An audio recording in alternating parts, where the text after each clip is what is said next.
What's up? Welcome back to another review, this time of a film that I've honestly been really curious about giving a second chance to. Well, not really a second chance, but a second glance, so to speak. This is a film that really surprised me in 2013. I wasn't expecting much from this movie, and it blew me away, and I really enjoyed it. And I wanted to see if it held up the second time around. And to answer that question, that's a definite yes. And that film is The Conjuring. The Conjuring is, I would definitely have to say, probably the best ghost story film that I've seen in the past 3 years. There's other films that I like more than this, or I like just as much, really, because this is definitely in my top five of all-time favorite ghost stories on film. Number one is definitely Poltergeist, and then probably a close second would probably be The Changeling, which I also really, really enjoy. I did a review of that pretty recently on my channel, and The Conjuring I reviewed years ago in multiple parts, but I just wanted to, I don't know, I wanted to do a review of it again, see how well it holds up the second time around, and I thought it was a nice little appetizer, so to speak, for you guys to lead up to my review of Conjuring 2, which I also did see. So expect a review of that pretty soon after this video is posted. Anyway, The Conjuring is a 2013 horror film directed by James Wan, who was the producer's sole choice to direct this movie. They didn't have anyone else in mind to direct this movie. They were James Wan all the way. And luckily for them, James Wan agreed to do it. They would have been they would have been in a kind of pickle, so to speak, if they went in and James Wan didn't want to direct the movie. But James Wan did, and the rest is history. And he did an absolutely excellent job directing this movie. It is probably, I would say, probably one of my favorite films probably the favorite film of his that I've seen. Yeah, it's definitely my favorite James Wan film. I don't mind some of the other Saw films that he's worked on and things like that, but this just, I don't know, this just pushed all my buttons, so to speak. It covered all the bases that I like in this particular type of movie. And it's written by Chad and Carrie Hayes, who were actually identical twins, and they had inserted all these different jump scares, like a ton of jump scares and a ton of moments like that into the script. And James Wan specifically said, "No, take all those out. Take a good amount of those out. Leave some in, but take a lot of those out." And the writers were like wondering why, because it's a horror film, James. We're supposed to have all of that, but James was like, "No, no, no, no. You got to take all those out because that way you can build tension." And that is a very inspired thing for James Wan to say, and it made so much difference. Made so much of a difference for this film because James Wan, he understood, he knew what makes this type of film work, what makes this type of film genuinely scary is when it builds tension. When it doesn't just give you jump scares and just jack in the box scares like right off the bat, one after another. It's a slow build and it keeps you on edge, and it makes the film so much more scary, just like The Changeling and other films before it, like Legend of Hell House. These are films that knew how to handle their haunted house story, so to speak. They knew not to throw everything in the kitchen. They knew not to throw everything, including the kitchen sink, at the film and at the audience super early on. They knew how to build up to something. And The Conjuring is definitely a good example of that. And just like those other films, it has a few scares, but because it only has a few moments like that, those moments are so much more powerful and effective. Now, it's also features a score by Joseph Bishara, who I think this score is incredibly underrated, especially the family theme. The family theme is a beautiful piece of music. It encapsulates so many different emotions. It's a really wonderful composition that I really do feel deserves a little bit more credit than it gets. And the other aspects of the score are pretty well done as too. They definitely do instill certain emotions in you that aren't happy and aren't hopeful. They definitely do add to the fear in the film. Cinematography by John Leonetti is actually really good, which is crazy considering this is the guy who I believe, yeah, he directed Mortal Kombat Annihilation, so and Annabelle, and maybe I don't know if it's so much him or James Wan. Part of me thinks it's James Wan who a little bit of his brilliance is rubbing off on John R. Leonetti, or James Wan is just guiding him in the right direction. It's edited by Kirk M. Morey. I think the editing in this is also really well done. This film is tightly edited. It doesn't really have any moments in it that I feel needed to be cut or needed to be trimmed down. Um, yeah, it's this is a really, really great film in a lot of different ways. So many different aspects when it comes to The Conjuring are really effective and they're really well made and constructed. So the film came out in July 19th of 2013. It was a surprise hit and it was made for a budget of about $20 million and it made over $318 million worldwide, which of course was one of the more successful R-rated horror films in recent years and led to the sequel, which came out this year. Now, the film is loosely based on the true case files of the Warrens and of Ed and Lorraine Warren. And interestingly enough, this film, based on this particular case file, the Perron family, was in development ever since the 70s. But for some reason, no studio decided to finance the film or bring it to life until The Conjuring did. And yeah, it was worth the wait. I'd have to say. I'd have to say it definitely is worth the wait. This film has a great cast. That's another thing that makes this film so good and so amazing. Vera Farmiga as Lorraine Warren is perfectly cast here, and her and Patrick Wilson have really excellent chemistry with one another, and their performances are believable. They really did become these characters, and they were very likable as well, and they had a personality to them that I really did enjoy. Ron Livingston as Roger Perron, Lili Taylor as Carolyn Perron. They were both really good too. See, these characters might not have had a ton of character development, but they made up for that with personality or with the performances. It seems like these actors and actresses gave their all. There wasn't a half-assed performance in this movie by anyone in the cast, including the the actors and actresses who played supporting roles. You know, the rest of the Perron family, Shanley Caswell as Andrea Perron, Hayley McFarland as Nancy Perron, Joey King as Christine Perron, Mackenzie Foy as Cindy Perron, Kyla Deaver as April Perron, Shannon Kook as Drew Thomas, John Brotherton as Brad Hamilton, Sterling Gerrans as Judy Warren. Um, Everyone really did a great job. Even Joseph Bishara himself, who played Bathsheba. Yeah, the guy who did the score played Bathsheba in this movie. And he pulled that off really well too, just like he did the film's score.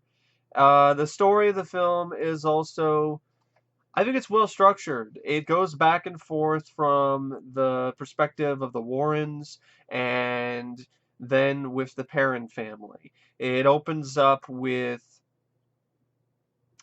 a prologue which introduces you to Annabelle, which is this doll which is causing these strange occurrences to happen, and these girls are asking the Warrens for help, and so it's Annabelle is a pretty creepy looking doll, but originally the actual Annabelle doll that's actually in the Warrens' collection of ghostly memorabilia or ghostly artifacts is actually looks more like a Raggedy Ann doll than the really elaborate looking porcelain doll that the film decided to use.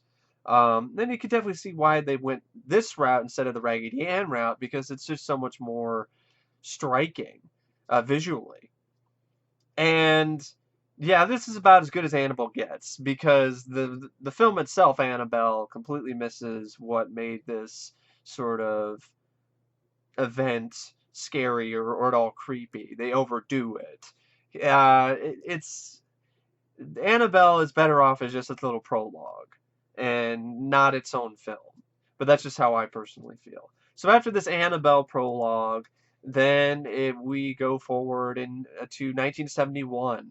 Roger and Carolyn Perron, they move into a pretty rundown farmhouse in Rhode Island with their five daughters, Andrea, Nancy, Christine, Cindy, and April. Right from the bat, there are some strange goings on. It starts out with their dog, Sadie, who just doesn't want to enter the house. And I like that touch because it's been known in certain supernatural cases and paranormal cases where dogs are very and animals are very attuned to the supernatural, and they know when to get out of there. They know when things aren't right, and so this dog knows that. Paranormal events start to occur early on within the first few nights, but little things. It doesn't go big right off the bat. You have little stuff like you hear, some sounds at night. You hear the typical sort of, creaking doors, and you it builds up and builds and builds. There's like dead birds showing up near the house. It's maybe a light might turn on. The girls are smelling this weird smell that they say smells like something died. And this is where the film is at its scariest, is when it's not showing you Bathsheba, or it's not showing you the ghost. It's leaves it up to your imagination, and whatever your imagination could come up with is scarier than anything that the filmmaker can create. And James Wan seems to understand that. He even admitted in some interviews and things like that, when it comes to his inspiration for the film, he specifically wanted to make the movie feel like a 70s horror film, like a 70s haunted house flick, like Burnt Offerings or the Amityville Horror. And he also was inspired by Robert Wise's The Haunting.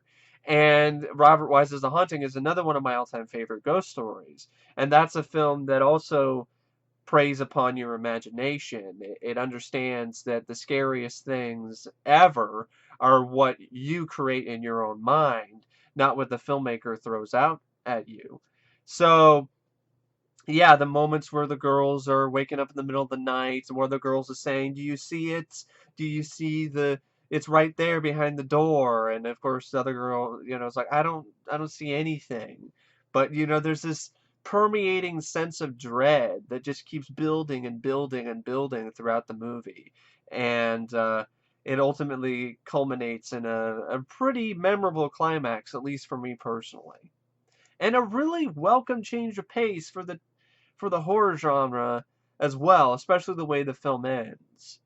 So, so yeah, the clocks stop at exactly 3:07 a.m. Sadie, the dog, is found dead. One night in bed, Christine feels a tugging on her leg, and which is by a spirit that only she can see. She screams and says the spirit wants the family dead.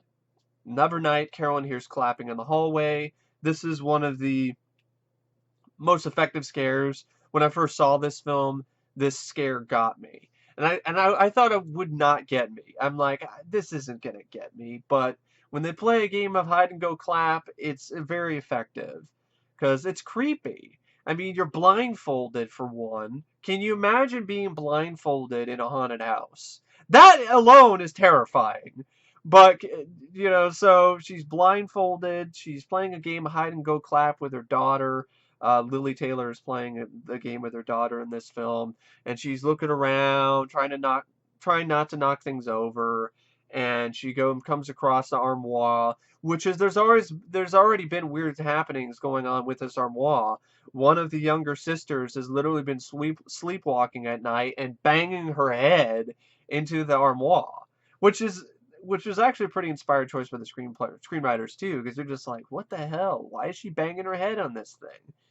And so Lili Taylor goes in, hears clapping in the armoire, so she thinks her daughter's in there, but nope, she's not in there. And then this then leads to another game of hide and go clap when she ends up getting stuck in the basement, which is one of the first things they find. They find this hidden basement that was blocked off. Like there was a closet, and then behind some wood there was a basement, a cellar. And so, yeah, she goes and investigates. She follows the noises. She gets trapped in the basement by the spirit. You get which is a really, definitely a moment that definitely does grab you. But the one jump scare that really got me this second time around was nothing to do with, the clapping or any of that. It was, or Bathsheba showing up on top of the armoire, jumping after one of the girls, or anything like that. It was when Lili Taylor's just walking down the stair.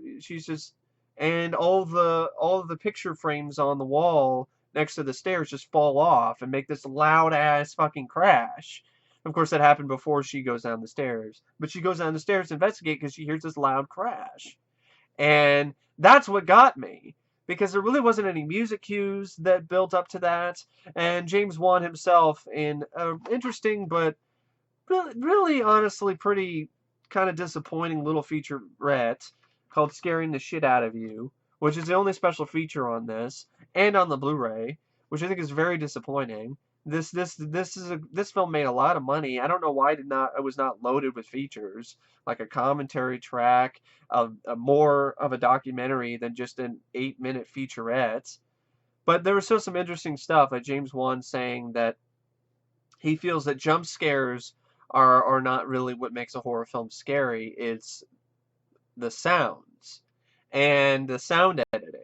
And yeah, he's definitely got a point. In a lot of these haunted house films, and he's mainly talking about the haunted house films, in these haunted house films, all of the best ones have amazing sound. The Changeling, spectacular sound editing. Same thing for Poltergeist and The Haunting. And this film is also has the same spectacular sound editing. And that scene is definitely an example of that, where just this loud crash just scares you the most. Because I mean, come on, if you heard that in your house, you wouldn't automatically be thinking of a ghost. You'd be thinking of some intruder trying to break in and steal some shit or murder you, which is honestly just as scary, if not even more so than a ghost, because it's definitely a hell of a lot more plausible. So, but yeah, so everything's just going to hell in a handbasket. Cindy, I don't know why I can't say the word Cindy. They're attacked by a spirit on top of the wardrobe. And then Carolyn decides, okay, it's enough. She decides to contact Ed and Lorraine Warren, who'd agree to take on the case. She tracks them down at one of they were having one of these lectures at the college. And in this particular sequence, keep an eye on this sequence, because one of the people in the audience is Lorraine Warren herself, the actual Lorraine Warren. So they agree to take on the case, even though there's been the last time they did something, Lorraine saw something that really affected her, and she locked herself up for a week. It was just very distraught. They decide, okay, we're going to help you. So they conducted an initial investigation and conclude that the house may require an exorcism. It's that bad. But they need authorization from the Catholic Church and more evidence before they can move forward. And Ed and Lorraine then discovered that the house once belonged to an accused witch called Bathsheba, who sacrificed her week-old child to the devil and killed herself in 1863 after cursing all who would take her land. They find reports of numerous murders and suicides in the house that had since been built on the property. And they then start to gather evidence. They place cameras and bells around the house. During this scene, there's a little bit sort of a montage sequence with some really kind of fun late 60s, early 70s rock music. This film not only had a good score, I think it also did a great job picking music that they could use for the film that fit it really well and also added to the personality of the film. There's a certain fun factor to this film. It feels like a thrill ride at times. It's not too depressing. It's not too dark. It knows when to break the monotony of the dread and the terror. You can't just have nothing but suspense and terror throughout your entire movie because then the suspense and terror will become diluted and it won't be nearly as scary anymore. So those moments of levity are important in my opinion, and I think a lot of films nowadays seem to forget about that. They think we need to deliver a constant barrage of jump scares and horror when it comes to having a horror film, and I'm like, that's all well and good, but for me personally, that's not a great horror movie because you you're just you kind of blow your wad a bit too early, and then you can't escalate to anything. There's no building up to anything because you're just constantly throwing jump scare after jump scare at the audience. That's why I really don't care for these Paranormal Activity films, and that's why this film was a very refreshing change of pace because it's an old school horror film. It's an old style, old fashioned throwback horror story. The type of horror story, the type of haunted house story that I love. And this is done really well too. So it wouldn't have been enough if it was just like a throwback. It had to be done well. And I thought it was done well here. So they gather the evidence. They see Cindy sleepwalking into Andrew's room, and from the EVPs coming from the radio, they hear a spirit luring Cindy into the wardrobe where she reveals a secret passage inside of it. Lorraine then enters the passage. She falls through the floorboards of the cellar in a very tense, suspenseful sequence, and then she sees the spirit of the woman whom Bathsheba had long ago possessed and used to kill her child. And this is where the Perron family decides, all right, we're going to take refuge at a hotel while Ed and Lorraine take their evidence to the church. And before I go further with the plot synopsis, I want to give some more of my thoughts on some of the films, the particular the cellar sequence. She falls through the cellar. It's a really well shot sequence. It's suspenseful and scary because, for one, she gets locked down there. We know what's going on in this house, and we know what's going on in there. And then it does a nice little homage to stuff like The Changeling, where you see a little rubber ball bounce by itself, or you see a chair start rocking by itself. So it was some nice little old school touches. Um, there's other things about this film that are just jaw dropping. In particular, James Wan's direction, especially shots near the end where he ends up these shots are just amazing. There's even a shot, just a simple shot of where somebody looks underneath the bed to see if there's anything underneath it, and the camera is completely upside down, and it literally is like you from the point of view of you looking underneath the bed, but it's done in a way that just seems so unique to me, and unlike any other typical shots that I've seen a film like this do with this type of kid looks under the bed type thing.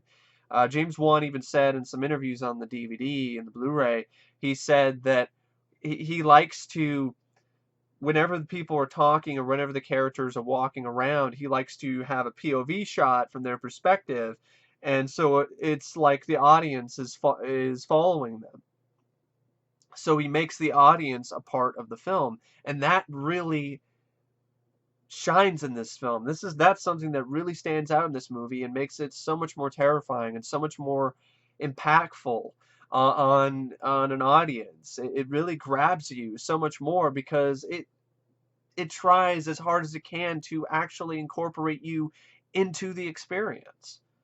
And yeah, some amazing shots that would make Kubrick blush, like the shot in the Warrens' home, and there's this stairway, and their daughter is dealing with, Bathsheba is haunting her now and haunting the Warrens' house, and there's a great shot which is like it's like a wide shot of this really tall stairway, and this really tall hallway, and with these red stairs, and then it just slowly zooms in, and it's just or it slowly zooms out. I can't remember exactly which direction it zooms in, it goes, but it's just a great shot. It's a really breathtaking shot. There's a lot of shots in this film that are like that. James Wan did an absolutely phenomenal job directing this movie and brought this film to a whole nother level.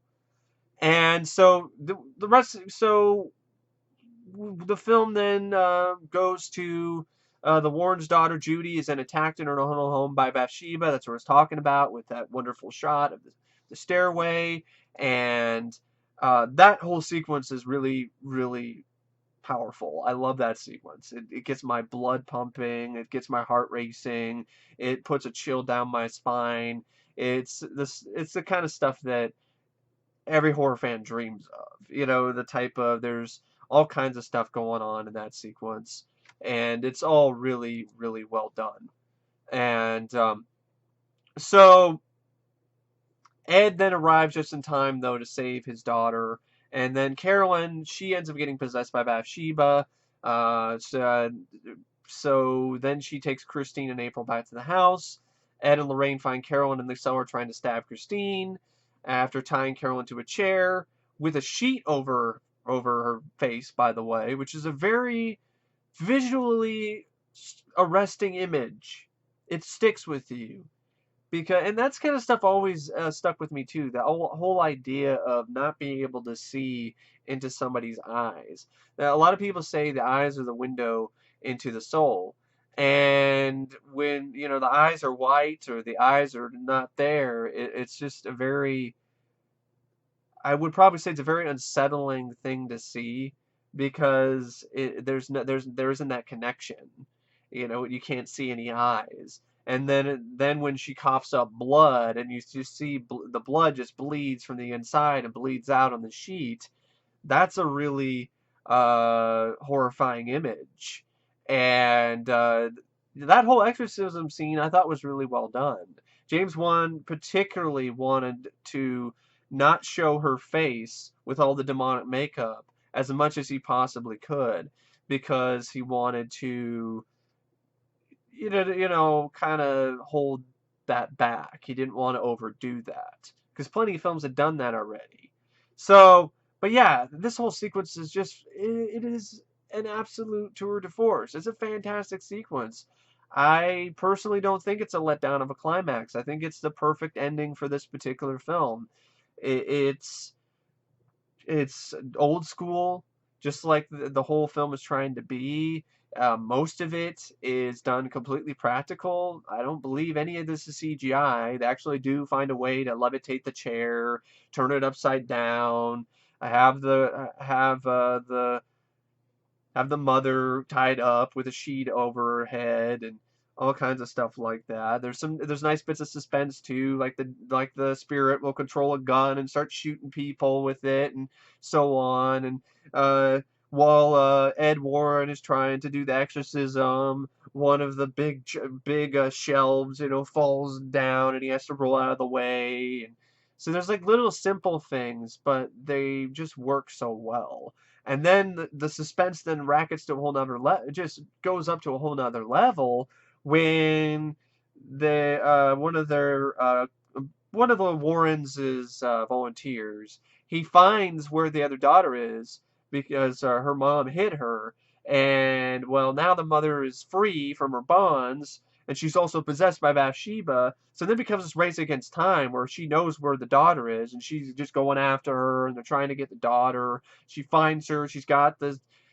scissors, about to kill her daughter, and then you have this great moment that kind of it comes out of nowhere, and you're not expecting it, because this is with a lot of horror films. When this movie came out, and even still today, you're expecting some downbeat ending. You're expecting, well, she's going to kill the kid, or she's going to die, or whatever. And that's really not what happens. Lorraine comes in and reminds her of that one moment that moment that she had, that great memory that she had with her family on the beach. And this allows Ed to complete the exorcism. And it also, in a way, shows that good can triumph over evil for once. And some people might call it sappy, some people might call this ending corny, but I think I love it because it does show you that there is light at the end of the tunnel, and that even in a situation like this that looks totally hopeless, there is hope and there is salvation. There's something there. I think some horror films lately have forgotten that there cannot be dark without light. There's no darkness if there isn't any light. So if you have nothing but darkness, then th- there's not there's no reason for the darkness to be there. You have to have light. You have to have some of it. You can't just have evil always win, because that's, to me, that's boring. I know some people find it boring if good won all the time. And yes, it would. I don't want good to win all the time in horror films or in any movie. I don't want evil to win all the time either. So it was really refreshing to see not only an old school, old style throwback horror film, but also a horror film from the past 3 years that actually has a happy ending where no one really dies. There and there's redemption for the character. The possessed character doesn't kill her kids. She gets saved before she does anything terrible. And she walks out into the sunlight. And you have that really gorgeous, wonderful score. And it just fits the film like a glove. And it just sums up the whole mission that the Warrens had in the first place, is to be that rock for somebody, to be there to save people from this dark torment, to be there to bring light into the darkest of places. And yeah, it's still a very effective horror film. It's still a very effective old school haunted house film. But it also has an ending where there is hope. It shows you that you can make a film like this and it can still be scary. It can still scare the ever loving shit out of you, but it can still also have a happy ending. It doesn't have to be a film where everyone dies and evil laughs all the way to the bank. You don't really have to do it that way. This didn't even really have a sequel bait ending either, which I did appreciate. You see the music box, but you don't see anything in the mirror. So, they do mention Amityville. They do mention some house in Long Island. Of course, that ends up being shown in Conjuring 2, which, I'll talk about that more about that later. But yeah, that's The Conjuring. I'm pretty sure everyone who's watching this has probably seen this film. If you haven't, sorry about the spoilers, but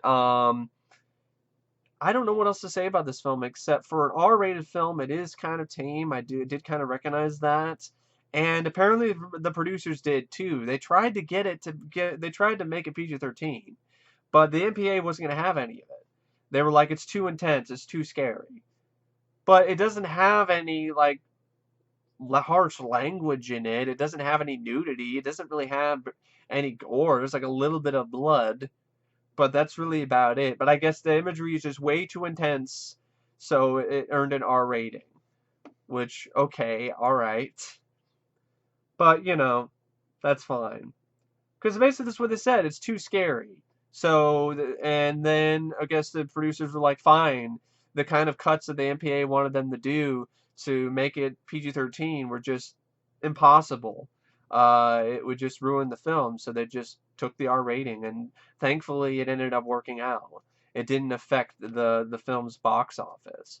This is the type of movie that I'm glad was a hit. I really am. So yeah, I really don't know what to say about The Conjuring, except it was rated out of 5 stars. Honestly, I'd give it 5. Because I honestly don't find anything wrong with it. I think it has strong and likable characters with good personalities to them, and they're well performed by the actors and actresses who portray them.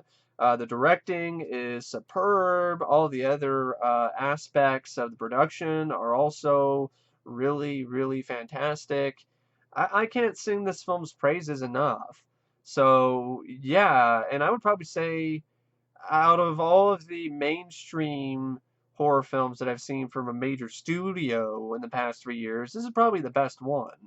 I mean, I really liked It Follows, but I consider that more of an independent film that just ended up getting a wider release.